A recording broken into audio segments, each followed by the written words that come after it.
talk about ethics, equity, and responsible AI.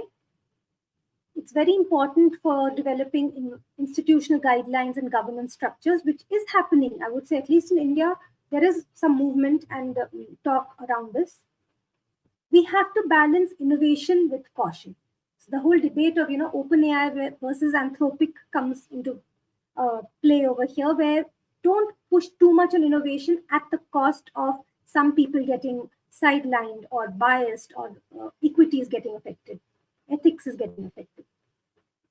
Publishers, institutions, and researchers all have a very important role to play. So publishers also need to safeguard against an overuse or over-reliance on AI. Resources and frameworks for ethical AI adoption need to be made more widespread.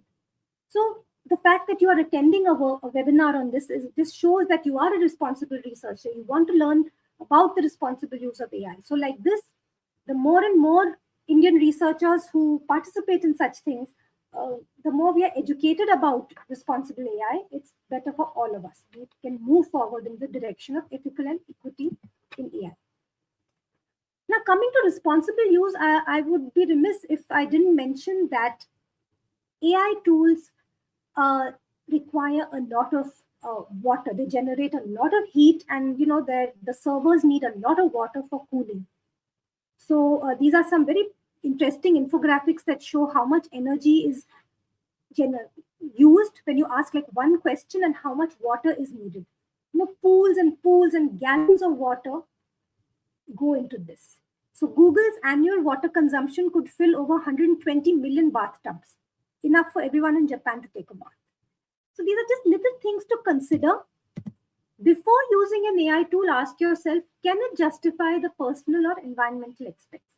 So every time you ask an AI tool a question, just imagine some heat is being generated in that server and an equivalent amount of water needs to be cooled. So don't just irresponsibly, unnecessarily misuse AI. If a simple Google search can answer your question, if a simple book can answer your question, go for that first and then turn to AI, because there is an environmental cost to this, which I feel not enough people talk about, especially when you're talking about responsible AI use.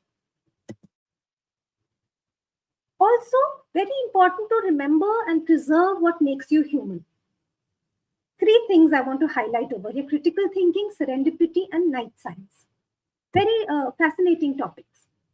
Critical thinking, now this is even before AI. Apparently, George Bernard Shaw said this: 2% of people think, 3% of the people think they think, and 95% of people would rather die than think. So this is like, it's funny, but the problem is we are all getting lazy. We don't want to think.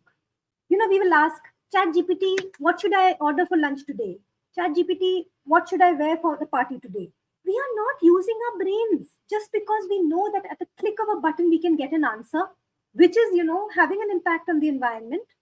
So today, for those of you who use AI a lot, try and stop yourself and see, can you think on your own for once?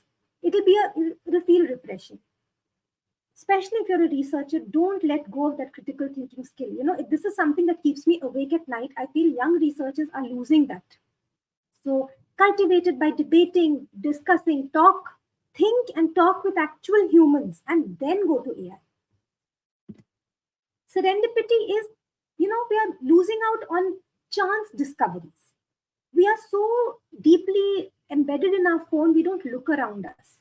Sometimes, answer to a question or a long-standing problem might be right in front of you. It might be in a tree in front of you. It might be somewhere on the ground, but you are just looking at your screen. You are missing out on these strange opportunities, like Alexander Fleming, how he discovered that mold that changed the face of clinical science. Had he just, ignored that mold and said, oh, my plates have got spoiled, and thrown it, I don't know how many humans would have been alive today. So try to keep your eyes open to your natural surroundings for answers. Try and discover things that don't involve AI also. So I'm talking about all this from the point of view of responsible use. Try and be a responsible researcher. Another very interesting aspect is night science. So day science is your, rigorous science that you do, your experiments and your writing. Night science is when you just let your mind wander. and just let your thoughts collide. Sometimes in your dream, you may get an answer. So you might have heard of the story of Kekule, who came up with the cyclic structure of benzene. He just couldn't figure out how are the atoms arranged to, have these properties of benzene. And then he went to sleep. And in his dream, he saw a snake biting its tail. And that's when he realized, oh, when he woke up, oh, probably it is a cyclic structure. I was only thinking of linear structures. So allow yourself that kind of unadulterated thinking time using your own brain cells. I think it's very, very important for a responsible researcher to even have that and also be able to use AI, right? So going back, critical thinking, serendipity, and night science. Please, please work on this because young researchers, I'm telling you, we don't want to become like bots. So to reiterate, understand how to use AI tools responsibly, acknowledge and understand the limitations of the tools, verify the output. Remember, writer identity and control are important. Establish clear guidelines for AI tools and disclosure. Where available, prefer AI tools designed for academic or scientific use, not general ones like ChatGPT. And stay updated on the developments in generative AI.